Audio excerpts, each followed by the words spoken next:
धन्यवाद आपने मुझे बुलाया। जो thank you so much sir, thank you so much. आज मैं अपने व्यूअर्स को बता दूं कि आज हम बहुत सारे सवालों के साथ हाजिर हैं डॉक्टर बिस्रुप राय के सामने, और हमारे साथ बहुत सारी वुमेन पार्टिसिपेंट्स जुड़ी हुई हैं, specially it's women's day show. पहली पार्टिसिपेंट हमारे साथ है, आप अपना प्रश्न पूछिए। Samyukta ji, you can ask your question please. Namaste, Dr. G. I am very honored to finally meet you. हमने लास्ट मार्च से आपका DRP डाइट फॉलो कर रहे हैं, और मेरा थायराइड का मेडिकेशन हमने खत्म कर लिए after 10 years of taking thyroid medication. Wonderful. So मेरा जो क्वेश्चन है, I am 50 plus now. Perimenopausal चल रहा है, मतलब हर 6-7 महीना में एक बार मेरा पीरियड्स आ जाता है। लेकिन हम सोच रहे हैं कि जो मेरे ग्रुप ऑफ फ्रेंड्स है, जो हम लोग का कॉमन इश्यूज है, वो लोग सब पूछ रहे हैं कि नेचुरल कोई HRT है क्या, हार्मोन रिप्लेसमेंट थेरेपी, जो हम लोग नेचुरली ले सकते हैं। Right, is this your question? नहीं, I have a couple of questions related. Okay, carry on. एक साथ पूछ ले तो फिर एक, या कोई natural way of birth control है जिसको जो पिल्स नहीं लेना है, जिसको पिल्स नहीं लेना है। और फिर हम लोग आई सी अ लॉट ऑफ वुमेन जो जिसके पास मेंस्ट्रुअल क्रैम्प्स बहुत होते हैं, बहुत ज्यादा menstrual cramps, but it's so debilitating that वो लोग काम में भी नहीं आ सकते, फिर वो लोग को पेन किलर्स पॉप करना पड़ता है। तो उसका इलाज, मतलब हम लोग नेचुरली क्या बोल सकते हैं? देखिए, इसमें पहले क्वेश्चन का जवाब पहले मैं देता हूँ। नेचुरल कोई तरीका नहीं है जिसमें आप बर्थ कंट्रोल पिल्स का रिप्लेसमेंट कोई हो, ऐसा नहीं है, नंबर 1। नंबर 2, मैं सभी को डिस्करेज करता हूँ बर्थ कंट्रोल पिल लेने से, क्योंकि जब आप बर्थ कंट्रोल पिल लेते हैं तो it is costing your body.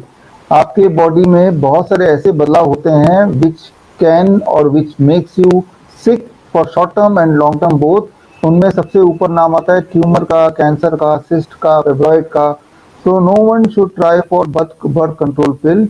The best option is only the physical intervention जो है, condom etcetera, that is the only way.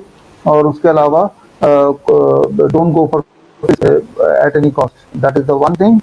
And the second thing, for the cramps during the periods, as you said, इसके लिए there are 2 ways. One, those who are having this kind of cramps, I suggest them to shift to DIP diet if they have not shifted already. And when you are shifting to DIP diet, and if you can consistently do it for say about 4 months time, within 4 months, because every 4 months your blood is new. आज आपका जो blood है, आज से 4 महीने बाद वो बिल्कुल फ्रेश ब्लड होगा, वो आज वाला ब्लड नहीं होगा, और आज वाला जो ब्लड है वो खत्म हो जाएगा।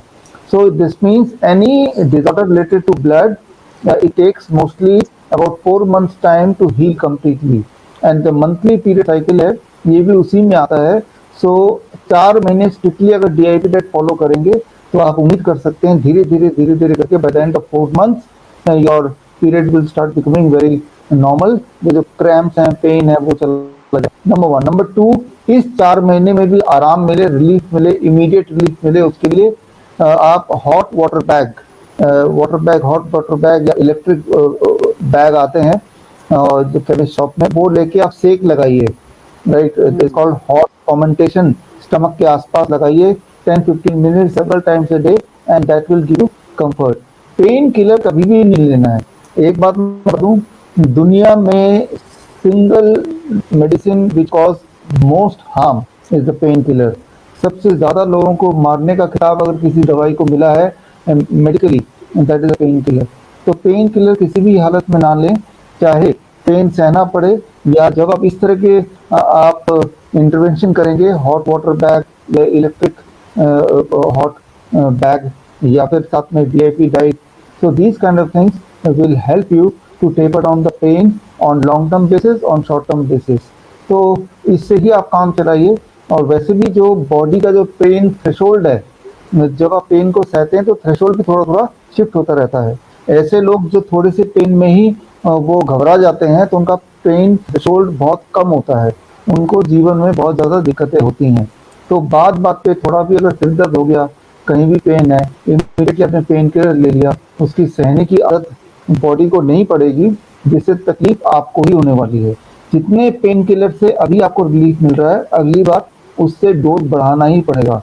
This means your body is now becoming more and more it is vulnerable to any kind of such kind of discomfort. तो आप यही है कि बस इतना सा कर लें, and I think that you should move towards solution. Any blood problem, whether it is even it is in blood cancer, I see it takes about 2 cycle of blood, fresh blood, right? एक cycle 4 महीने में हो गया, एक और cycle 4 महीने में हो गया, 8 महीने में 2 बार ब्लड फ्रेश हो गया। तो जिनको बहुत सीवियर प्रॉब्लम होती है उनको कई बार 4 महीने की जगह 8 महीना भी लग जाता है, but nothing more than that. This is the total time it takes to recover from such kind of problem.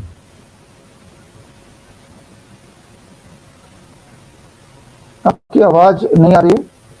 Yes, next participant हमारे साथ हैं Priyanka ji. Priyanka ji, can you hear me? आप अपना सवाल पूछ सकते हैं। Right, I can hear you. Hello, doctor. Doctor, actually, so I'm Priyanka. Age मेरी 33 है and 5'6" है. Weight 51 है. So मुझे अभी last year जून में miscarriage हुआ था. उसके बाद मेरा डीएनसी हुआ था और डीएनसी के बाद से 8 months हो गए हैं, अभी मेरे पीरियड्स नहीं आए। और मैं मतलब दिसंबर से रिलीजियसली डीआईपी डाइट पे हूँ, उससे पहले भी था but it was partial, not completely, but हाँ मतलब दिसंबर से लास्ट ईयर से दिसंबर से डीआईपी डाइट फॉलो कर रही हूँ। बट अभी भी मेरे पीरियड्स नहीं आए और every month I get those menstrual cramps, जो साइकिल वाली डेट्स होती हैं उसमें क्रैम्प्स आते हैं। बीच में जब डेट्स नहीं आई थी, जब डॉक्टर को कंसल्ट करा था तो उन्होंने मुझे बर्थ कंट्रोल पिल्स दिए थे, नोवोलॉन, फॉर लाइक 21 days। तो वो मैंने 3 बारी ली थी फॉर 21 days और उसके बाद भी कुछ नहीं हुआ, तो फिर मैंने वो स्टॉप कर दी मेडिकेशन। अभी होम्योपैथी और आयुर्वेदिक मेडिसिन मैं एज सपोर्ट ले रही हूँ, बट मतलब उसको भी टाइम हो गया काफी, more than 4 to 5 months now, लेकिन अभी भी कुछ रिजल्ट्स नहीं आए। और इसके साथ अल्ट्रासाउंड जब मैंने लास्ट कराया था दिसंबर में, तो उसमें अब पॉलिप्स भी हो गए हैं जो पहले नहीं थे मुझे ओवरी में। तो I think that is because of birth control pills जो लिए थे। और अभी तो मैंने कम्प्लीटली वो छोड़ दिए मेडिसिन, दिसंबर से मैंने छोड़ दिया था। लेकिन हाँ मतलब अभी भी मतलब इनफैक्ट अभी मैंने 1 month हो गया तो मैं मिलेट्स पे भी शिफ्ट हो गई हूँ from wheat and rice. But या सो इसमें आप एडवाइस कीजिए, क्या कर सकते हैं? देखिए, सबसे पहला एडवाइस, आई एम श्योर कि आप मुझे सुन पा रहे हैं। सबसे पहला एडवाइस है, आप डॉक्टर से दूर रहिए for your this medical condition. Seriously, doctor के पास ऐसी कोई भी चीज नहीं है जिससे आपका प्रॉब्लम सॉल्व हो। फॉर एग्जाम्पल, अगर आप डायग्नोज करते हैं, अल्ट्रासाउंड कराते हैं, ultrasound is not a curative thing, वो सिर्फ एक चीज बता रहा है, लेकिन आपको क्या है अंदर उससे मतलब नहीं, आपको सोल्यूशन से मतलब है, राइट। डीएनसी की बात की है, बड़ी खतरनाक चीज है, राइट। तो हार्मोनल थेरेपी की बात की है, खतरनाक चीज है।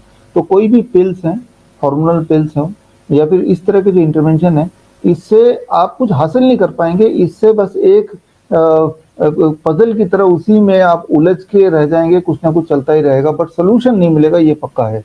तो सबसे पहले जो आपके लिए और आपकी तरह की जो जो जो, जो प्रॉब्लम आपने बताई है, ये आपको विश्वास नहीं होगा, ये बहुत ही कॉमन प्रॉब्लम है। It is more common than what we assume, what we understand. तो जो लोग सुन रहे हैं इसको, या जो लोग सुनेंगे आगे वीडियो जब भी आप देखेंगे, तो इसमें सबसे पहली बात है कि ये सिंपली आप दिमाग में रखिए, डॉक्टर के पास उनके हाथ में है नहीं, और उनके हाथ में जो है औजार, चाहे वो डायग्नोस्टिक टूल्स हों या इस तरह के पिल्स हों, हार्मोनल पिल्स हों, ये आपकी सिचुएशन को खराब ही करने वाली है, अच्छी करने में कोई मदद नहीं करने वाली, ये तो बिल्कुल क्लियर है। तो don't go to the doctor ever. आपने एक बड़ी खतरनाक काम किया, डीएनसी का जिसमें नाम लिया है, वेरी वेरी डेंजरस थिंग, तो ये मत कराइए, नंबर 1। नंबर 2, तो करना क्या होगा, आपके स्पेसिफिक केस में क्या करना होगा, ऑलरेडी आप डीआईपी डाइट पे हैं, बड़ा अच्छा, नंबर 2 ऑलरेडी मिलेट स्टार्ट कर दिया, बहुत ही अच्छा किया। And number 3 I assume since आप डीआईपी डाइट में, डीआईपी डाइट का मतलब ही ये है कि डाइट प्लस सनलाइट, तो सनलाइट भी आप थोड़ा बहुत आधा घंटा पौना घंटा आप ले रहे होंगे, राइट। तो साथ में एक और चीज शुरू किया, अगर कर दीजिए, नहीं किया तो that is called green and red juice, पालक का जूस या बीटरूट का जूस, स्पिनच जूस और बीटरूट जूस, चुकंदर का जूस, एक बड़ा गिलास आप वो भी लीजिए, मैं ले एंड रही दैट इज हूँ। A new blood. उसको भी तो मुझे लेते हुए काफी टाइम हो गया है, रेड एंड ग्रीन जूस, मतलब वो भी मैं आई वुड से जनवरी से ही मैं ले रही हूँ रेड एंड हाँ, ग्रीन। तो जब ये सब लेंगे या आप ले रहे हैं, and have a patience of about 8 months to 12 months, 8 महीने अच्छा। से 12 महीने, आपके केस में जितना अपनी हिस्ट्री बताई उसके हिसाब से। और क्या है कि दो चीजें हैं, एक तो हम बीमार हैं, तो बॉडी को दो चीज से लड़ना पड़ रहा है इस वक्त आपके केस में, बीमारी से तो लड़ना पड़ ही रहा है, और उन जो दवाई और इंटरवेंशन से जो जो सर्जिकल प्रोसीजर्स हैं उनके जो साइड इफेक्ट है उससे भी बॉडी को लड़ते हुए ठीक होना पड़ रहा है, तो आपकी बॉडी को डबल मेहनत करनी पड़ेगी।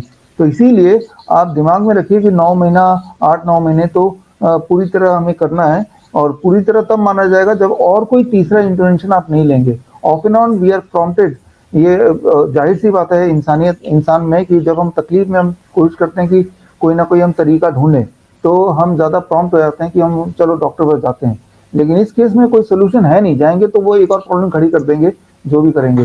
तो 9 महीना बिना और कोई फर्दर इंटरवेंशन लिए आयुर्वेद को ले रहे हैं। आयुर्वेद के टॉनिक्स वगैरह मैंने देखे हैं, उसमें कोई फायदा होता हुआ ऐसा दिखता नहीं है, कोई नुकसान नहीं है, ये पक्का है।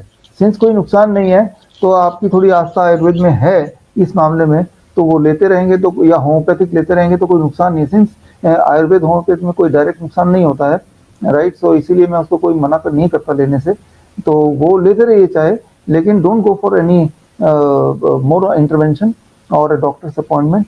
पूरी तरह से जिस तरह से आप ऑलरेडी कर ही रहे हैं वैसे ही कीजिए, and give yourself about 9 months time, 8-9 months time to see a complete reversal of the illness. इतना ही टाइम लगेगा, इससे ज़्यादा टाइम लगेगा नहीं। Question, one last question on this. तो मतलब आप 8 to 9 मंथ्स का पीरियड सजेस्ट कर रहे हो, तो मतलब अगर पीरियड्स नहीं आते तो मैं 8 to 9 मंथ्स पेशेंटली ये डाइट फॉलो करती रहूं, मतलब इवन अगर पीरियड्स नहीं भी आ रहे तो? देखिए आपके पास ऑप्शन भी कुछ नहीं है, मान लो हाँ राइट, बिकॉज एक्सट्रीम केस में बोल रहे हैं, हालांकि यहाँ पे तो आपकी उम्र को देख के लगता नहीं कि इतना टाइम लगेगा या जल्दी भी हो सकता है, लेकिन एक्सट्रीम केस में और ऑप्शन भी क्या है, राइट। 8 to 9 मंथ से अगर 12 महीने भी लगेगा तब भी ऑप्शन क्या है, दुनिया में जो ऑप्शन है उसी को तो अवेल कर सकते हैं, ऑप्शन तो कुछ है ही नहीं। और जिसको आप ऑप्शन मान रहे हैं, आप या हम में से कोई भी जिसको ऑप्शन मानता है, that is the next option is allopathic, उसमें तो सोल्यूशन नहीं है, उसकी वजह से हमारे प्रॉब्लम सॉल्व हो जाएंगे, खासतौर पे इस तरह के प्रॉब्लम ऐसे होता हुआ मैंने तो नहीं देखा आज तक, तो क्योंकि वो सोल्यूशन नहीं है, तो you are not left with an option, आपके पास रास्ता ही एक है, जब रास्ता ही एक है तो कुछ सोचना ही नहीं है, चलते रहिए आगे। जी बिल्कुल सर। नेक्स्ट पार्टिसिपेंट है सिमरन हांडा जी। सिमरन जी अपना प्रश्न पूछिए प्लीज। नमस्कार डॉक्टर साहब। नमस्कार। हाँ जी, सबसे पहले तो मेरा नाम सिमरन है और मैं 43 इयर्स की हूँ।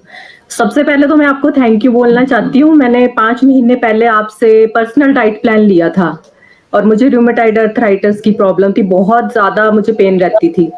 तो अब तो मैं बहुत बेटर फील करती हूँ और 5 महीने से मैं कंटिन्यू स्ट्रिक्टली फॉलो कर रही हूँ। जो भी ग्रीन जूस, रेड जूस, नारियल पानी सारा कुछ ले रही हूँ, डीआईपी डाइट, सनलाइट ज़्यादा से ज़्यादा लेने की कोशिश करती हूँ। तो सर मुझे एक प्रॉब्लम ये आ रही है कि मेरी मसल्स में स्टिफनेस आ जाती है एकदम से, जैसे मैं कुछ भी वेट उठा लेती हूँ या मैं गलती से कुछ भी ज़्यादा काम कर लेती हूँ थोड़ा, तो मेरे उसमें मसल में स्टिफनेस बहुत आ जाती है और नेक में भी बहुत ज़्यादा स्टिफनेस हो जाती है। तो ये मुझे प्रॉब्लम आ रही है थोड़ी, तो इसके लिए मैं क्या कर सकती हूँ? इसके लिए आप अभी क्या है कि आपने अभी डाइट लेना शुरू किया, 5-6 महीने हो गए, इसको जब हाँ आप जी, आगे तक लेते रहेंगे हाँ तो जी। धीरे धीरे वो स्टिफनेस भी चली जाएगी। इसके लिए कुछ अलग से करने की आवश्यकता नहीं है, आप ऑलरेडी जो काम कर रहे हैं उसी में पेशेंस की जरूरत है बस, क्योंकि कोई ये जो एक्सरसाइज करने की ज़रूरत है मुझे साथ में थोड़ी? देखिए फ्लेक्सिबिलिटी वाली एक्सरसाइज होती है, योगा वगैरह होते हैं, कोई भी हाँ जी, एक्सरसाइज, चाहे वो हाँ दौड़ना जी, हो, जॉगिंग हो, योगा हो, ब्रीथिंग एक्सरसाइज हो, ये सारी की सारी एक्सरसाइज क्या करती है, हमारी बॉडी को इलास्टिक बनाती है। जब हमारी बॉडी इलास्टिक बनेगी, ये डाइट भी इलास्टिक बनाता है एक्चुअली। तो ये डाइट भी आप लेते रहेंगे तो धीरे धीरे इसकी जो इंटेंसिटी है एंड फ्रीक्वेंसी वो कम होती जाएगी। लेकिन डाइट के साथ एक्सरसाइज भी करेंगे तो वो फ्रीक्वेंसी और कम जल्दी हो जाएगी। तो एक्सरसाइज कौन सा करें, इसमें कोई रूल नहीं है कि ये वाला एक्सरसाइज से ज्यादा फायदा होगा या इससे कम फायदा होगा। डांस एक्सरसाइज है, किसी के लिए बैडमिंटन खेलना एक्सरसाइज है, किसी के लिए स्विमिंग करना एक्सरसाइज है, किसी के लिए योगा एक्सरसाइज है। आप बस दिमाग में इतना रखिए कि आधे घंटे कोई भी एक्सरसाइज कीजिए। अच्छा, कैसे पता चलेगा एक्सरसाइज है?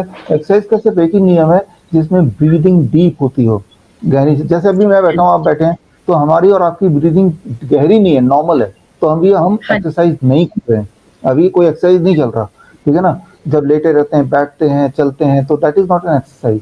एक्सरसाइज वो है जहाँ ब्रीथिंग थोड़ी एबनॉर्मल हो, एबनॉर्मली डीप हो। वो कब होता है? जब कोई तेजी से चलेगा या जो कुछ सामान लेके चलेगा, राइट। तो आपको ये पता चल जाएगा कि आप एक्सरसाइज कर रहे हैं। कई बार हम अनजाने में भी एक्सरसाइज करते हैं क्योंकि हमारी ब्रीथिंग डीप होती है। कई बार हम सोचते हैं कि हम वॉक कर रहे हैं तो वो एक्सरसाइज है, जबकि वो एक्सरसाइज नहीं है, क्योंकि वॉकिंग में आपकी ब्रीथिंग वैसी रहती है लगभग जैसा कि अभी है बैठे हुए।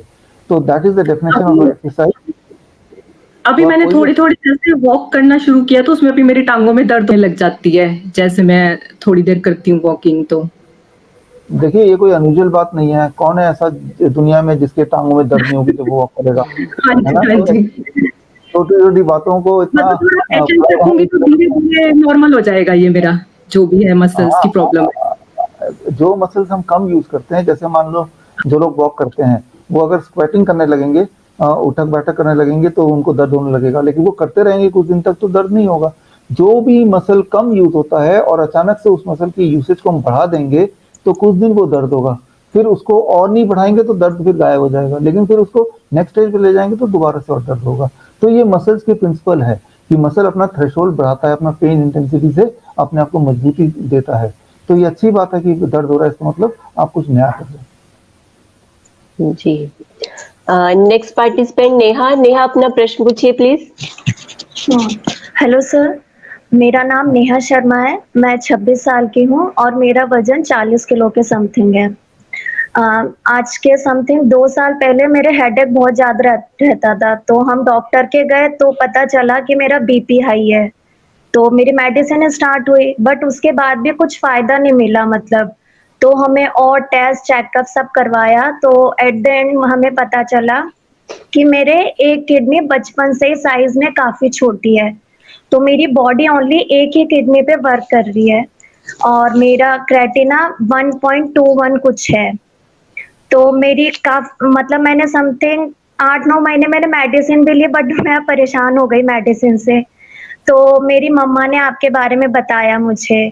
तो मैं जानना चाहती हूँ कि क्या मेरा बीपी का और किडनी का डाइट से पॉसिबल है क्या?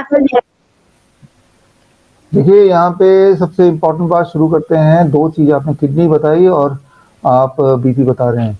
पहली बात तो जो किडनी है वो छोटा बड़ा हर एक का होता है, किसी का ज़्यादा किसी का कम। ऐसा नहीं कि बिल्कुल एक ही साइज का होता है, ऐसा नहीं है। तो अगर ऐसा है तो कोई अनयूजुअल बात नहीं है और उसमें कोई ऐसी बात नहीं कि वो बीमार है या उससे कोई गड़बड़ हो रही है या आगे जाके होगी। वो बिल्कुल नेचुरल बात है। तो वो जो जिस भी डॉक्टर ने बोला है कि वो छोटा है तो कोई बात नहीं, वो होता है। अधिकतर लोगों को होता है, लेकिन अधिकतर लोग आपकी तरह ही, जैसे आज से पहले आपको नहीं पता था या कुछ दिन पहले उससे पहले जीवन भर नहीं पता था, अभी भी टेस्ट नहीं करते तो जीवन भर नहीं पता होता। मैंने अपना टेस्ट नहीं किया तो मुझे, है ना, आपके पेरेंट्स ने नहीं किया, उनको नहीं पता। तो किडनी के साइज के हिसाब से एक तो एक साइज का होता नहीं है, छोटा बड़ा होता है, ठीक है ना। दूसरा आपका क्रेटिनाइन आपने बताया 1.21 बताया, ये परफेक्ट है। अगर किडनी पे काम होते या किडनी पे कम काम करता तो आपका क्रेटिनाइन 1.2 नहीं होता, वो 2.2 होता या ज्यादा होता। तो किडनी आपका परफेक्टली काम कर रहा है, किडनी का कोई कनेक्शन नहीं किसी और से। देखिए जरा कितनी अजीब बात है, बात शुरू हुई थी हेडेक की, कहाँ जाके अटकी किडनी पे। तो ये मेरी भाषा में मैं तो ये बोलना चाहूंगा कि ये डॉक्टरों का एक ट्रैप है कि बस किसी तरह एक बार चुंगल में आ जाए। हेडेक का कोई कनेक्शन नहीं है किडनी से, लेकिन वो अब किसी भी इंसान के सारे टेस्ट करा लो, कुछ ना कुछ तो वो निकाल के रहेगा ही रहेगा, अगर निकालना कोई चाहे तो। किडनी की कोई दिक्कत नहीं है। अगर कोई किडनी के लिए कोई दवा की है तो आपको नहीं लेना चाहिए, नंबर 1। नंबर 2, अब आते हैं बीपी पे। तो बीपी कितनी है वो आपने बताई नहीं, आपने सिर्फ इतनी बताई कि बीपी ज्यादा है, तो ज्यादा क्या है मेरा वो आप मेरा बीपी नॉर्मली 160-170 नॉर्मली ही रहता है, तो मुझे उसमें कुछ फील नहीं होता। बट जब मेरा बीपी 180 या उससे ज्यादा जाता है तो मेरे हेडेक रहता है। तो तो डॉक्टर्स का ये हाँ तो डॉक्टर्स ने ये कहा कि आपके बीपी के कारण किडनी पे इफेक्ट पड़ सकता है, उन्होंने ये बोला है। देखिए बीपी के कारण किडनी पे तो क्या बॉडी के हर ऑर्गन पे इफेक्ट पड़ सकता है, वो कोई बड़ी बात नहीं है, ओके। है ना। हाँ हार्ट पे पड़ सकता है, लंग में पड़ सकता है, कहाँ नहीं पड़ेगा, आंखों में पड़ेगा सबसे पहले तो, राइट। लेकिन उसकी ओके। चिंता नहीं करते बीपी को, अगर बीपी ही वजह है तो सिंपली हमने होम टेंस में ही हमने डीआईपी डाइट का जिक्र किया है। आप डीआईपी डाइट लेना शुरू कीजिए, वो इस चैनल में आप जहाँ पे आप देख रहे हैं इस चैनल में ढूंढेंगे तो डीआईपी डाइट के वीडियोस मिल जाएंगे, और वो डीआईपी डाइट ठीक पे है। आते ही आप देखेंगे कि 15-20 दिन में आपका बीपी नॉर्मल आ जाएगा। नॉर्मल का मतलब है कि 20 सिस्टोलिक बीट कम आ जाएगा, 140 ऐसे कुछ आ जाएगा, राइट। और ओके। ऐसा अगर नहीं आता है 15-20 दिन बाद भी, तो साथ में नारियल पानी भी ऐड कर लीजिए दिन में 2 बार, और उसके 15 दिन ठीक बाद है। देखिए तो 1 महीने बाद अभी से तो बीपी नॉर्मल हो जाएगा। बीपी नॉर्मल होते ही हेडेक भी गायब हो जाएगी, अगर बीपी की वजह से हेडेक है तो। और बीपी नॉर्मल होने का मतलब कि आप अंदर से भी हेल्दी हो रहे हैं। तो बस इतना ही कर ओके। लीजिए, आप किसी भी दवाई की जरूरत नहीं है। अगर तो कोई दवाई ले रहे हैं उसको छोड़ दीजिए, आपकी उम्र बहुत कम है, ऐसे उम्र में दवाई की कोई हाँ। आवश्यकता नहीं है, क्योंकि आपके जो बॉडी में ब्लड वेसल्स हैं, मसल्स हैं, all of them are elastics, ये मैं कई बार बता चुका हूँ पहले। और ऐसे में बॉडी की जो रिकवर करने की जो स्पीड है वो काफी ज्यादा होती है। तो सिंपली डीआईपी डाइट पे रहिए, दवाइयां ले रहे हैं तो उसे छोड़ दीजिए, और किडनी के लिए डॉक्टर ने जो भी बताया उसे भूल जाइए, यही सोल्यूशन है। जी सर। ओके, हमारी नेक्स्ट पार्टिसिपेंट है साक्षी, और मैं सभी अपने पार्टिसिपेंट से रिक्वेस्ट करूंगी कि अपने क्वेश्चन अगर आप हिंदी में पूछ सकें, because most of our viewers जो है वो हिंदी बहुत अच्छे समझते हैं, और एक प्रश्न होता है उसके जो आंसर सर देते हैं वो बहुत जने अपने प्रश्न से रिलेट कर पाते हैं, उस चीज को बेटर समझ पाएंगे। तो साक्षी अपना प्रश्न पूछिए प्लीज। ओके मैम, मैं आपकी बात का पूरा ख्याल रखूंगी। हाँ जी नमस्कार please. Sir. Sir you are amazing first of all. तो सच में जैसे आज के टाइम में मुझे बिल्कुल भी विश्वास नहीं था डॉक्टर्स पे, बिल्कुल भी। मतलब मैं बहुत ज्यादा डरती थी, मेडिसिन बहुत कम लेती हूँ मैं। और मेरे घर वाले भी कहते हैं, कुछ कहूँ ना बीमार हूँ या दुख है तो कहते हैं क्यों बताती है, हमें दवाई तो तूने लेनी नहीं होती, फिर क्यों बताती है, हम जब जाना ही नहीं डॉक्टर्स के पास। तो मुझे तो आज के टाइम में जैसे कहते हैं ना खुदा होते हैं, वैसे मुझे तो आप खुदा ही लगे सच में। और सर मेरी प्रॉब्लम पता है क्या है, मेरा एक तो हाथ सुन्न हो जाता है बहुत ज्यादा जल्दी, मतलब। और दूसरा मैं आज शायद अगर आप मुझे देख पा रहे हो तो एल्बो जॉइंट पे ना मुझे, मतलब मेरा ऊपर नहीं जाता हाथ, ऐसे कंधे पे नहीं लगता, बिल्कुल ये जाम हो गया, फिक्स हो गए दोनों बोन्स आपस में। ये बहुत ज्यादा मतलब मैं अपने फेस पे खुद का काम नहीं, बाकी सारे काम कर लेती हूँ लेकिन खुद का नहीं कर पाती, अपने फेस पे हाथ नहीं जाता, धो नहीं सकती कुछ, मतलब इस हाथ से खाना भी दिक्कत होती है खाने में, इस हैंड से मतलब ज्यादा कुछ खाना पड़ता है मुझे। ओके ओके, तो यही प्रॉब्लम है, दिस इट राइट। बस तो बहुत सारी, पर पहले ये दो क्लियर कीजिए सर। ओके, तो देखिए आपने दो अभी जो बोले, एक तो आपका सुन्न हो जाना हाथ, और फिर आपने हाँ जी। मूवमेंट बताया, ये दो चीज बताया। इस दो हाँ चीज के जी। लिए आप दो काम कीजिए। मैं एज्यूम कर रहा हूँ कि अभी तक आप सुन रहे होंगे जरूर इसी लाइव में, तो आपने सुन लिया होगा कि मैं पहली चीज तो बोलता हूँ कि हमारी बॉडी को भगवान ने इलास्टिक बना के भेजा है। इलास्टिक मतलब जैसे स्किन है, ये इलास्टिक है, छोड़ देंगे तो दोबारा अपने शेप में वापस आ जाएगा, इसे कहते हैं इलास्टिक। प्लास्टिक मतलब कि छोड़ने के बाद भी इसमें लाइन बन जाएगी, वो लाइन बड़े धीरे से जाएगा, बहुत टाइम लगाएगा, दैट इज प्लास्टिक, बूढ़ों में जैसे होता है। तो जैसे जैसे हमारी बॉडी प्लास्टिक बनती जाती है वैसे वैसे हमारी मोबिलिटी कम होती जाती है, या हमारे हाथ पैर सुन्न होना ज्यादा शुरू होने लगते हैं, जैसे कि जिसे हम बोलते हैं बुढ़ापा आ गया है, झुर्रियां पड़ने लगती हैं, तो वो भी प्लास्टिसिटी की निशानी है। तो बॉडी को दोबारा इलास्टिक बनने के लिए 3 चीजें हैं जिसे आप कर सकते हैं। पहला चीज जो मैं अभी तक बताता आया हूँ कि डीआईपी डाइट को फॉलो करना शुरू कीजिए, तो इंटरनली बॉडी इलास्टिक बनना शुरू हो जाएगा, जिससे इंटरनल दिक्कत धीरे धीरे कम होने लगेंगी। नंबर 2, आप फॉर नेक्स्ट 3 मंथ्स आप रोज किसी से मालिश कराइए पूरे बॉडी के। जब मसाज कराएंगे तो बॉडी के जो ब्लड वेसल्स है दोबारा से ठीक से काम करने लगेंगे, कहीं कहीं जहाँ जहाँ अटकता है तो उससे जो सुन्न होना है ना वो खत्म हो जाएगा। और तीसरी चीज हो सके तो योगा कीजिए, जहाँ पे थोड़ी स्ट्रेचिंग एक्सरसाइज हो। देखिए आपने अभी अब दिखाया कि यहाँ तक नहीं उठता इसके आगे, लेकिन अगर आप चाहते हैं इससे कि आगे उठे तो थोड़ी सी स्ट्रेचिंग करनी पड़ेगी, बॉडी को थोड़ा आपको फोर्स करना पड़ेगा। धीरे धीरे बॉडी अपना जो स्ट्रेचिंग का लेवल है आपके एक्सरसाइज करने से बढ़ाता रहेगा।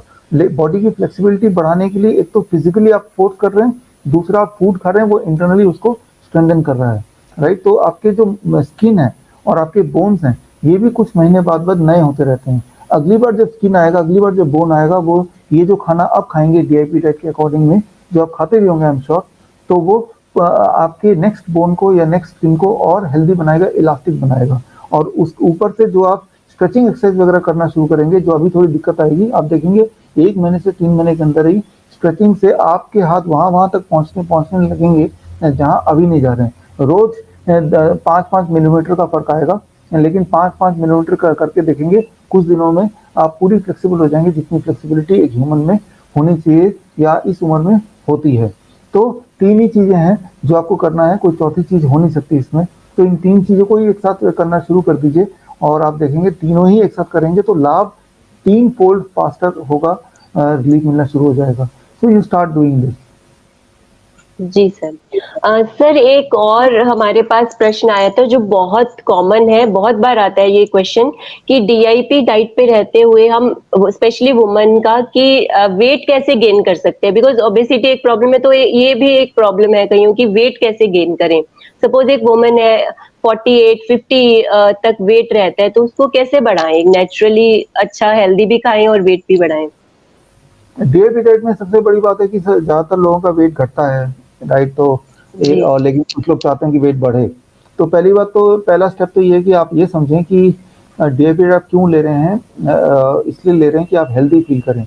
अपने आप से पूछें, am I feeling energetic, am I feeling healthy, क्या मैं ज्यादा काम कर सकती हूँ बाकी लोगों के कंपैरिजन, क्या मेरी नींद ज्यादा अच्छी आती है, राइट, क्या मुझे थकान होती है या नहीं होती, क्या मेरे घुटनों पे दर्द है या नहीं है। तो these are the right kind of questions to ask, right. सबसे पहले तो ये है, और ये सारे क्वेश्चन के आंसर अगर है कि आप भाई सब कुछ अच्छा है, तो फिर ये इंपॉर्टेंट नहीं कि आपका वेट कितना है, शायद उतने ही वेट पे आपका बॉडी मोस्ट एफिशिएंटली काम कर सकता है।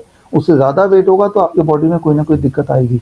ये तो हुई पहली बात। लेकिन फिर भी अगर आपको लगता है कि वेट बहुत कम है, राइट, बहुत ही कम है, आप थोड़ा वेट बढ़ना चाहिए 5 केजी 6 केजी, तो उसके लिए आप ये देखिए कि मान लो आपका वेट 50 है लेकिन आप चाहते हैं 60 हो जाए, तो जो डीआईपी डाइट का जो फॉर्मूला लगाएंगे, अभी आप फ्रूट जो 12 बजे तक का, तो 50 केजी के लिए इंटू 10 कितना हो गया, 500 ग्राम।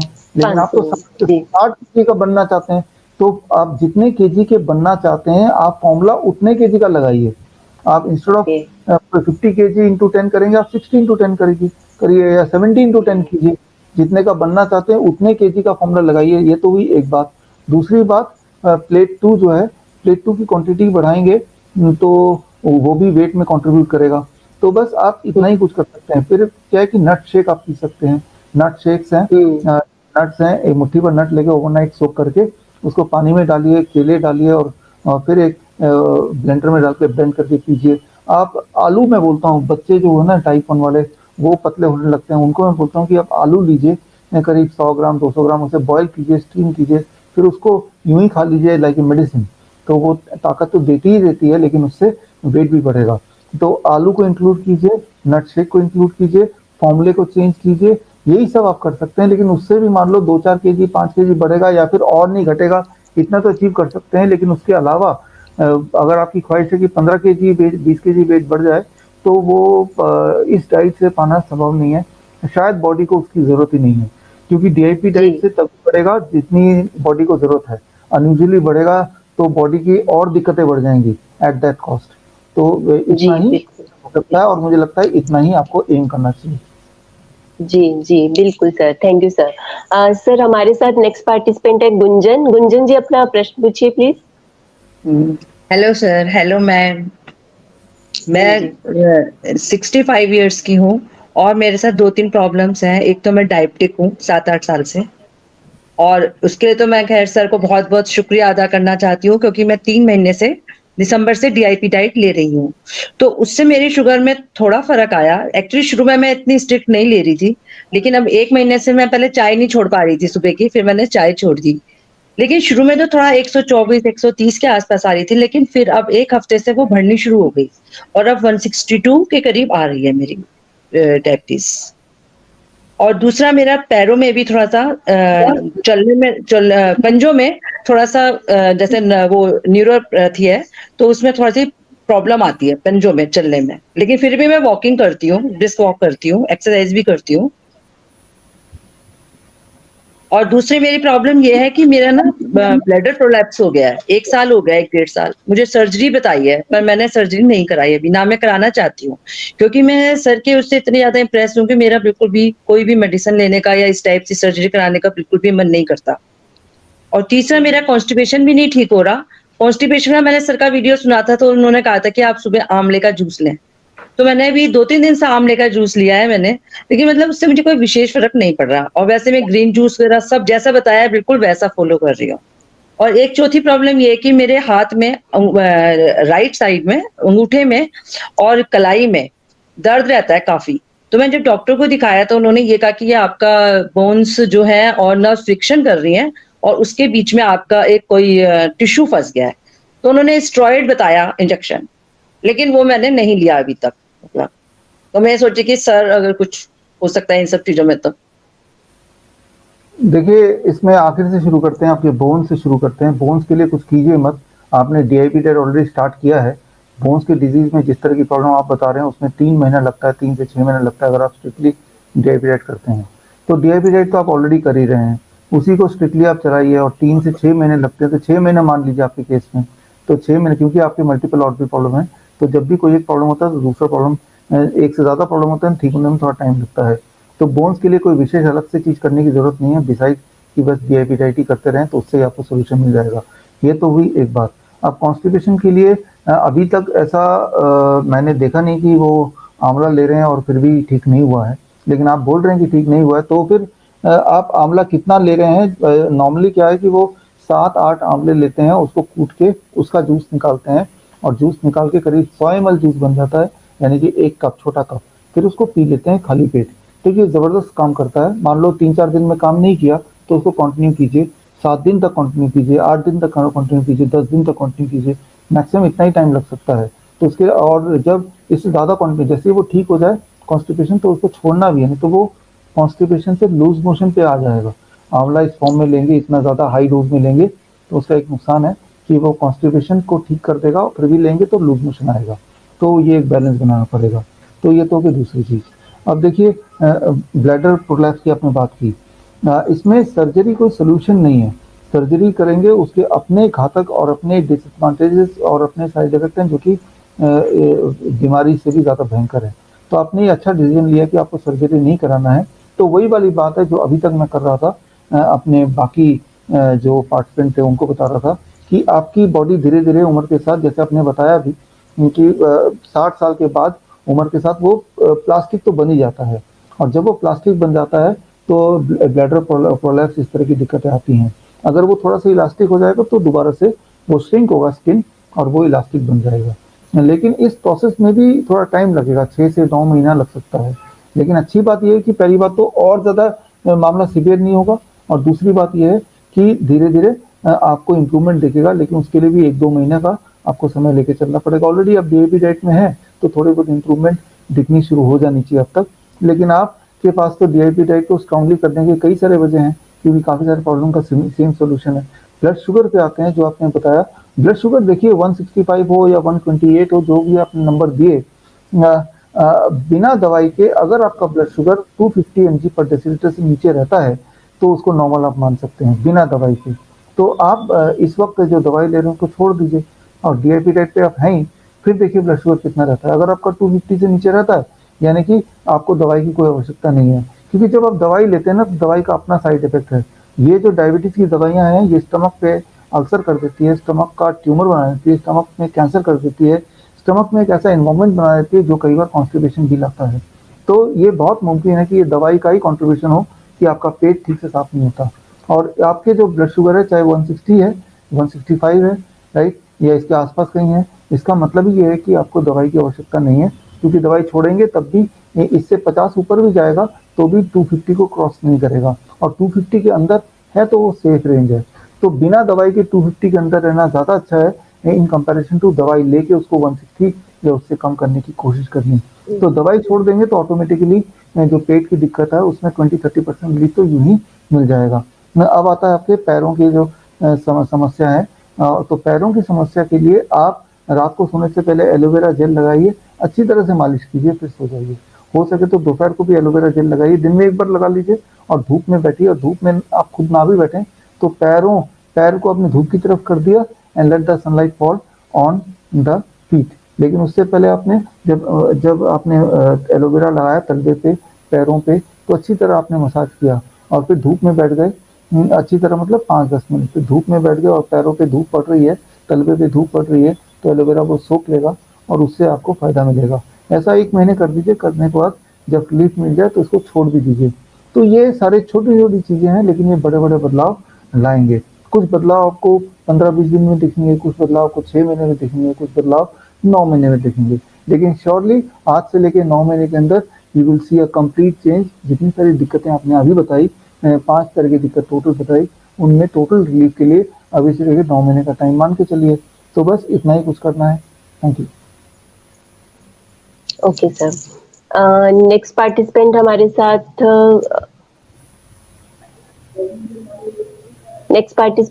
साथ है मीना जी। मीना जी, आप अपना प्रश्न कर सकती हैं। हाँ जी, हाँ जी। 30 साल की हूँ मैं और मेरा वेट भी 30 केजी है, हाइट मेरी है 5 फीट। तो अभी मैं 2 महीने से डीआईपी तो नहीं ले रही, अर्थराइटिस है मुझे।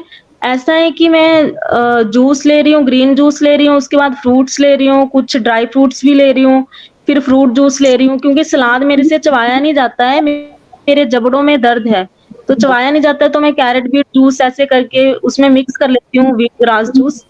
तो 2 महीने से तो मैं ऐसे कर रही हूँ और रात को थोड़ा हल्का-फुल्का ले लेती हूँ, जैसे खिचड़ी वगैरह, वेजिटेबल खिचड़ी वगैरह। पर अभी 6-7 दिन से मैंने कुक्ड फूड बिल्कुल बंद कर दिया है। तो मैं ये पपाया शेक हो गया, जूस हो गए, फ्रूट्स हो गए, नट शेक हो गया, ऐसे ले रही हूँ। तो क्या मैं ये सही कर रही हूँ? सलाद चबा के खाना ही ज़रूरी है, क्योंकि मेरे से चबाया नहीं जाता है, तो मैं वो जूस बना के ले लेती हूँ। मीना जी, आपके और कुक्ड फूड मैंने अभी बंद करके रखा है। तो क्या ये हाँ, समझ गया आपके क्वेश्चन, मैं समझ गया। इसके अलावा कोई और पॉइंट तो नहीं है आपका? आप कोई मेडिसिन तो नहीं ले रही अभी मीना जी? मीना जी, आप मेडिसिन ले रही हैं कोई? नहीं, मैं अभी कोई मेडिसिन ले रही हूँ, पेन किलर लेती थी पर वो सारी ओके, कोई मेडिसिन नहीं ले रही हूँ। देखिए मीना जी, यहाँ पे समझिए, पहले तो जो आप कर रहे हैं वो गलत नहीं कर रहे हैं, सही कर रहे हैं। यहाँ पे 2 चीजें हैं, एक तो रूमेटॉइड अर्थराइटिस है और दूसरी चीज है कि वेट भी थोड़ा कम है। 30 केजी तो कम हो गया, तो हमें वेट भी बढ़ाना है, क्योंकि वेट जब कमजोर होगा तो इंसान की बॉडी में कमजोरी आएगी। तो हम दोनों चीज कैसे ठीक करें, उसके लिए डीआईपी डाइट को परफेक्टली कीजिए। परफेक्टली कैसे करेंगे, आप दिमाग में रखिए, ये जो मैं बोल रहा हूँ इसको आप 2-3 बार सुन लीजिएगा बाद में भी।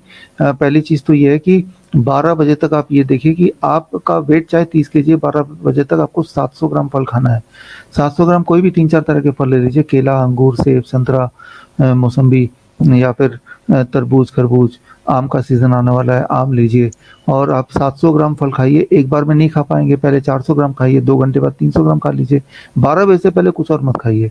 और आपको दांत की दिक्कत है तो आप ऐसे फल ले सकते हैं जो कि थोड़े नरम हो, जैसे तरबूज है, बहुत सख्त नहीं है, खाया जा सकता है, केले खाए जा सकते हैं, अंगूर खाए जा सकते हैं। या फिर एक काम कर सकते हैं दांतों के प्रॉब्लम को सॉल्व करने के लिए कि आप स्मूदी बना लीजिए। 700 ग्राम फल ले लिया, उसमें से कुछ फल लेके आपने मिक्सी में डाला, थोड़ा पानी मिलाया, उसको फेंट दिया तो स्मूदी बन जाएगा, स्मूदी पी लीजिए। तो 700 ग्राम के इक्विवेलेंट फल को या तो खाइए या स्मूदी के फॉर्म में पीजिए, या थोड़ा खाइए थोड़ा पी लीजिए। 12 बजे तक का ये डाइट है। अब आता है लंच पे। लंच पे आप सलाद लीजिए करीब 300 ग्राम। 300 ग्राम सलाद, तो आपने बोला दर्द है तो उसके भी 2 तरीके हैं, या तो उसको थोड़ा स्टीम कर लीजिए जिससे थोड़ा नरम हो जाएगा तो चबाने में आसानी होगी। लेकिन फिर भी नहीं चबा पा रहे हैं तो इसकी वेजिटेबल स्मूदी बना लीजिए, जैसे मैंने फ्रूट स्मूदी बताया। वेजिटेबल स्मूदी बना के जिसमें 300 ग्राम के इक्विवेलेंट आप वेजिटेबल कंज्यूम कर पाएँ, और उसको स्मूदी को धीरे धीरे पीजिए, बहुत स्लोली पीजिए। करीब पीने में आधे घंटे लगाएं, आधे घंटे में 300 ग्राम वेजिटेबल्स स्मूदी के फॉर्म में आप कंज्यूम कर लें। कंज्यूम करने के बाद कुक्ड फूड पूरी तरह छोड़ने की जरूरत नहीं है क्योंकि वेट पहले ही कम है और कम हो जाएगा, तो कुक्ड फूड इसके बाद लीजिए। रिमेटॉइड अर्थराइटिस में जो भी लोग मुझे सुन रहे हैं याद रखें, रिमेटॉइड मतलब auto immune disease. Auto immune का मतलब कि हमारी जो इम्यूनिटी है वो हमसे ही लड़ाई कर रही है। तो क्यों लड़ाई कर रही है, उसका ट्रिगर क्या है? उसका ट्रिगर कुछ एक फूड है, कुछ एक खाने के आइटम है जो हमारे बॉडी में ऑटो इम्यून रिस्पॉन्स को स्विच ऑन कर देते हैं। जैसे गेहूं है, राइस है, या फिर डेयरी प्रोडक्ट है, दूध से बनी हुई चीजें, एनिमल से कोई भी बनी हुई चीजें, अंडा, मछली, मीट वो है, या रिफाइंड फूड है, बिस्किट, ब्रेड वगैरह, नमकीन ये है। तो ये पांचों चीजें अगर आप छोड़ दें तो आपका auto immune response switch off हो जाएगा और रिमेटॉइड अर्थराइटिस अपने आप ही ठीक हो जाएगा। तो ये पांचों चीजें आपको छोड़ना होगा। लेकिन कुक्ड फूड आप खाना खाइए आपके केस में, क्योंकि आपका वेट बहुत कम है। कुक्ड फूड में आप गेहूं और चावल की जगह बाजरा, अलग अलग तरह के बाजरा आते हैं, उनमें से कोई किसी भी बाजरा से खिचड़ी, पुलाव, पोहा, रोटी वगैरह बना के दाल और कुक्ड वेजिटेबल के साथ दिन में 2 बार लीजिए। तो मतलब ये कि पूरे दिन भर में 800 ग्राम फल खाना ही खाना है, पूरे दिन भर में खाना या पीना है, और पूरे दिन भर में 800 ग्राम वेजिटेबल या तो स्मूदी के फॉर्म में पीना है, या वो स्टीम्ड या बॉइल्ड फॉर्म में उसको थोड़ा नरम करके फिर खाना है। आपने वेजिटेबल्स जूस की बात की, जूस भी आप ले सकते हैं, जैसे गाजर का जूस आप ले रहे हैं, लेकिन जूस से ज्यादा फायदा करेगा स्मूदी। स्मूदी और जूस में फर्क क्या है आई एम श्योर कि आपको पता होगा। एक बात और जो सबसे इंपॉर्टेंट है, धूप में बैठना मत भूलिए। धूप में 15-20 मिनट जरूर बैठिए। दोपहर को बैठिए, सुबह बैठिए, इवनिंग में बैठिए, अर्ली इवनिंग बैठिए जरूर। तो बस इतना करेंगे और 6 महीने का समय देंगे तो इसी एपिसोड में आपने देखा कि एक पेशेंट का रूमेटॉइड अर्थराइटिस ऑलरेडी ठीक हो चुका है, तो आपका भी ठीक हो जाएगा। यही तरीका है। और जो दवाई आप लेते नहीं है, ये अच्छा कर रहे हैं कि दवाई लेना आपने ऑलरेडी अपने आप से बंद कर दिया, चाहे वो पेन किलर हो या कोई स्टेरॉइड हो। ये सारी चीजें जो भी ले रहे हैं वो छोड़ दें, जो इस बीमारी से जो पीड़ित हैं, और अगर नहीं ले रहे हैं तो अच्छा कर रहे हैं। थैंक यू जी सर। सर हम 1-2 क्वेश्चंस और लेते हैं। नेक्स्ट दिव्या जी अपना प्रश्न पूछिए प्लीज। नमस्ते सर, मेरा नाम दिव्या है, मेरी उम्र 47 है, मेरा वेट 75 है, मेरे को क्रिएटिनिन इस टाइम 9.81 है। मैंने इससे पहले अंग्रेजी दवाई लेती थी, मैंने उसको बंद कर दिया। उसके बाद मैंने आयुर्वेद चालू किया था, साल भर से वो उस पे थी। आयुर्वेद मेरे होने पर भी मेरा ब्लड यूरिया 101 था और क्रिएटिनिन 8.58 था, यूरिक एसिड 8.15 था। फिर मैंने डीआईपी राइट आपका सुना बहुत समय से, फिर मैंने वो चालू किया, पर मैं प्रॉपर चालू नहीं कर पाई क्योंकि मैं सुबह फ्रूट्स ले लेती थी, उसके बाद वेजिटेबल ले लेती, पर मुझे भूख नहीं लगती थी। तो मैंने 2-3 दिन किया, मैंने 10 दिन किया था ये चीज, तो मैंने अपने अनुसार थोड़ा चालू किया, पर मैं प्रॉपर नहीं ले पाई। फिर उसके बाद मैंने अचानक क्रिएटिनिन टेस्ट कराया तो मेरा 9.81 आ गया। तो सर मुझे प्लीज प्रॉपर डीआईपी डाइट बताइए। मेरा बीपी भी है और बढ़ा रहता है। देखिए इसमें बहुत ही आसान है। आप पहले तो 12 बजे तक आप 600 से 700 ग्राम फल खाएंगे, वो भी 2 बार में। एक बार में 400 ग्राम खा लीजिए, फिर एक बार में 300 ग्राम खा लीजिए। फिर लंच जो है ना वो कच्ची सब्जियों का ही रखिए, टमाटर, खीरा, मूली, गाजर, अबाउट 300 ग्राम और मोर। इसमें कुक फूड मत रखिए लंच में। डिनर में मैंने सर एक सेकेंड, मैंने 10 डेज तक कुक फूड बिल्कुल नहीं खाया था। 10 डेज तक मैंने कुक फूड बिल्कुल नहीं खाया था।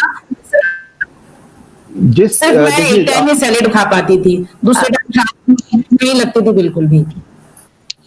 हाँ देखिए, एक बात तो ये समझना होगा कि क्रिएटिनिन आपका 10 है, 9 है, ये काफी ज्यादा है। ऐसे में 5-10 दिन या 20 दिन करने से कुछ भी फायदा का एहसास नहीं होगा। कम से कम आपको 10 महीने से लेके 1 साल तक करेंगे तो ही आपको कुछ फायदा महसूस होगा। तो आप कम से कम 10 महीने का समय लेके चलिए, बल्कि 12 महीना 1 साल का समय लेके चलिए। लगातार आप करेंगे, जिसमें लंच में आप सिर्फ सलाद लेंगे, वो भी 3-4 तरह के कच्ची सब्जियां जो खा सके 300 ग्राम, और डिनर 8 बजे से पहले करेंगे, और डिनर में आप 200 ग्राम सलाद लेंगे। और उसके बाद अगर भूख है तो कुक फूड एक बार ले सकते हैं अगर लेने का मन है, जिसमें गेहूं और चावल को छोड़ देंगे, और गेहूं और चावल की जगह आप लेंगे सिर्फ और सिर्फ बाजरा। बाजरा अलग तरह के आते हैं, उनमें से कोई भी ले लीजिए। तो ये, और जाहिर सी बात है आप डीआईपी डाइट ऑलरेडी जानते हैं, तो इसका मतलब आप ये भी जान रहे होंगे कि आपको कोई डेयरी प्रोडक्ट नहीं लेना है, आपको कोई पैक्ड फूड नहीं लेना है, सिर्फ इसी पे लेना है। और हर 2 महीने में या हर 1 महीने में आप क्रिएटिनिन लेवल चेक करते रहिए, आपको वो थोड़ा-थोड़ा कम मिलता रहेगा। 10 दिन से कुछ फ़र्क नहीं पड़ेगा, 20 दिन से कुछ फ़र्क नहीं पड़ेगा। ओवरऑल जब महीनों लेंगे तो धीरे-धीरे कम होगा। पहला इम्पैक्ट तो यही है कि वो और बढ़ेगा नहीं, फिर दूसरा इम्पैक्ट है कि वो कम होगा, और उससे भी पहला इम्पैक्ट अगले 15 दिन में जो सबसे पहले आएगा, वो 15 दिन 20 दिन में आएगा, वो है कि आपका ब्लड प्रेशर कंट्रोल में आने लगेगा। जैसे आपका ब्लड प्रेशर घटेगा, उसी स्पीड से आपको दवाई भी ब्लड प्रेशर वाली टेपर डाउन करने की आवश्यकता पड़ेगी, राइट। इस डाइट में हीमोग्लोबिन लेवल भी थोड़ा बढ़ेगा, जो कि बड़ा आवश्यक भी है। तो लेकिन इसमें सबसे जरूरी बात कि पेशेंस का रखना, कि भाई 10 महीने से 12 महीने तो करना ही करना है, राइट। या फिर तब तक करना है जब तक कि आपका क्रिएटिनिन 2 तक ना पहुंच जाए। मान लो आप बोल रहे हैं कि 700 ग्राम आप फल नहीं खा सकते, 500 ग्राम खाने के बाद पेट भर गया, कोई बात नहीं, 500 ग्राम खाने के बाद पेट भर गया तो आगे मत खाइए 200 ग्राम, लेकिन आगे भूख लगेगी तो फल ही खाना है 12 बजे से पहले। मान लो लंच में मैं बोल रहा हूँ कि 300 ग्राम कच्ची सब्जी खाना है, लेकिन आपने 200 ग्राम खाया, पेट भर गया, मन नहीं है, छोड़ दीजिए। लेकिन अगर लंच के भी 2 घंटे बाद भूख लग जाती है तो खाना ये सलाद ही है, राइट। तो कुछ मत खाइए तो चलेगा, लेकिन अगर भूख लगी तो यही खाना है जो मैंने बोला है। डिनर में मान लो 200 ग्राम सलाद खाना है, उसके बाद कुक फूड लेना है, लेकिन 200 ग्राम खाने के बाद पेट भर गया तो कुक फूड छोड़ दीजिए, राइट। तो खाने की जो क्वांटिटी है वो कम ज़्यादा किया जा सकता है अपने एपिटाइट, अपने भूख के कनेक्शन में, लेकिन खाने का प्रकार, किस टाइप का खाना कब खाना है, उसको मत बदलिए, उसको वैसे ही रखिए। एक आखिरी बात आपके लिए, किडनी के पेशेंट्स के लिए, हमारा जो स्किन है वो 3rd किडनी की तरह काम करता है, तीसरा किडनी। और क्योंकि जब पसीना निकलता है तो भी कि उस पसीने को अगर आप टेस्ट करेंगे तो वही सारा कुछ मिलेगा जो यूरिन में निकलता है, तब जो केमिकल्स मिलते हैं।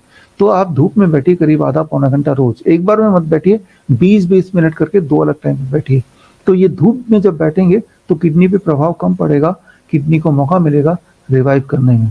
तो 40 minutes of sunlight plus this DIP diet minus cook food in lunch, ये सब अगर करेंगे फॉर 10 मंथ्स टू 1 ईयर तो आपको काफी फायदा मिलेगा, क्रिएटिनिन नंबर भी धीरे धीरे नीचे पे जाएगा।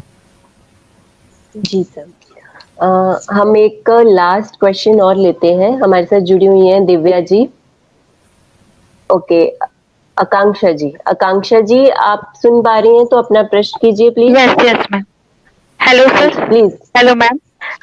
First of all, thank you, sir, for helping all of us. आपकी आकांक्षा आपकी थोड़ी स्लो कर लीजिए। हाँ जी। ओके, मैं 32 इयर्स की हूँ सर, 75 kg वेट है, एंड 1 मंथ हुआ है DIP डाइट लेते हुए, तो 90% तो मेरी सारी प्रॉब्लम सॉल्व हो चुकी है। एक दो प्रॉब्लम्स और हैं। एक तो मुझे लुकेरिया है बहुत टाइम से, और पीरियड्स मेरे कुछ 10 डेज प्रीवियस आ जाते हैं हर मंथ, मतलब 20 डेज के बाद आ जाते हैं। और एक सर DIP डाइट बाकी तो मुझे सूट कर रही है, पर सुबह के टाइम जब मैं फ्रूट्स लेती हूँ तो फ्रूट्स लेने के बाद मतलब आफ्टरनून तक, जब तक खाने का लंच का टाइम होता है तब तक मुझे लूज मोशंस हो जाते हैं डेली, मतलब यही होता है। तो वो बहुत मतलब डिस्कम्फर्ट हो जाता है थोड़ा सा, बाकी सब ओके है। देखिए, आपको DIP डाइट लेते हुए सिर्फ 1 महीना हुआ है, तो 1 महीना तो कम टाइम है, इसको लंबा थोड़ा लेना पड़ेगा। तो जैसे जैसे लंबा लेंगे तो पीरियड्स की जो दिक्कत आप बता रहे हैं तो वो दिक्कत आपका धीरे धीरे कम हो जाएगा। अब आता है आपकी बारी कि लूज मोशन होता है, वो भी धीरे धीरे कम होने लगेगा। लूज मोशन का एक और तरीका है कि आप अपने फल जो ले रहे हैं उसको चेंज करते रहिए। जैसे आपने लिया फॉर एग्जांपल, आज केला लिया, अंगूर लिया, सेब लिया, संतरा लिया, लूज मोशन हो रहे हैं, तो कल 4 डिफरेंट फ्रूट लेके देखिए कि उसमें भी लूज मोशन हो रहे हैं क्या। तो इस तरह से चेंज करते रहेंगे तो आपको थोड़ा आइडिया मिल जाएगा कौन सा एक फल है जो लूज मोशन कर रहा है। अधिकतर वो फल लूज मोशन करते हैं कुछ लोगों को जो थोड़े वाटरी होते हैं या सिट्रस होते हैं, जैसे मौसम्बी है, संतरा है, ये लूज मोशन करने वाले हैं। अंगूर है, ये लूज मोशन करने वाले हैं। जैसे एप्पल है, ये लूज मोशन नहीं करेंगे। पपीता लूज मोशन नहीं करेंगे। केले लूज मोशन नहीं करेंगे। जिनको मैं ये नहीं बोल रहा हूँ कि संतरा या अंगूर ये खराब है, मैं ये बोल रहा हूँ क्योंकि लूज मोशन हो रहे हैं, इसीलिए आपको देखना है जो ज्यादा वाटरी फ्रूट्स हैं, जिसमें वाटर कंटेंट, जैसे वाटरमेलन है, इसमें वाटर कंटेंट ज्यादा है, साफ दिखाई दे रहा है, तो उसको उसमें लूज मोशन होने की प्रवृत्ति ज्यादा है। तो आप शुरू कर सकते हैं उन फलों से, जैसे एप्पल है, पपीता है, केला है, इस तरह के फलों से आप शुरू कर सकते हैं। अमरूद है, राइट, इस तरह के आम है, आम के सीजन में ऐसे, और मौसम्बी, संतरा, पाइनएप्पल, इसको अवॉइड कर सकते हैं, अंगूर इसको अवॉइड कर सकते हैं। ऐसे आप एडजस्टमेंट करेंगे, फिर आप देखेंगे 1 महीने बाद कि दोबारा से संतरा ऐड कर दिया या मौसम्बी ऐड कर दिया, पाइनएप्पल ऐड कर दिया, तो देखेंगे अब वो लूज मोशन नहीं कर रहा है।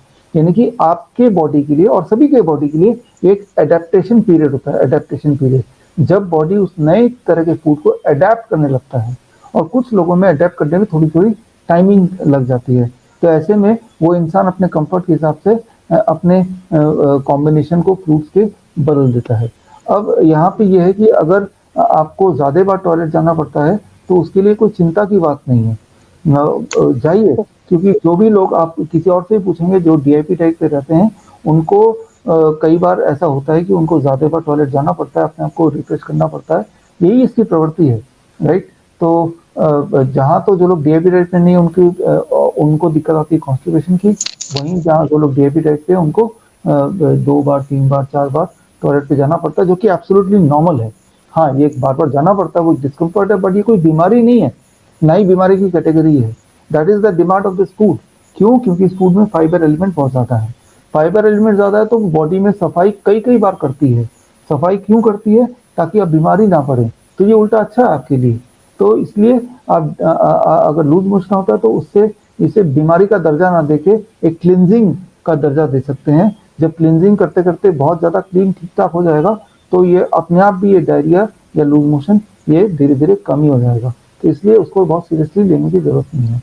बाकी जो येलो या वाइट डिस्चार्ज अगर होता है तो उसके लिए आप 1 महीना डीआईपी डाइट में, मैंने इसी वाले एपिसोड में अभी आपसे पहले कुछ पेशेंट्स को मैंने बताया, पार्टिसिपेंट को बताया कि जब आप 4 महीने तक डीआईपी डाइट में रहेंगे तो आपका जो पूरा ब्लड है वो बिल्कुल नया हो जाएगा, और नया होने के बाद ये छोटी छोटी जो प्रॉब्लम्स जो हैं, जो आपने भी बताई, बाकी लोगों ने बताई, वो सारी चली जाएंगी।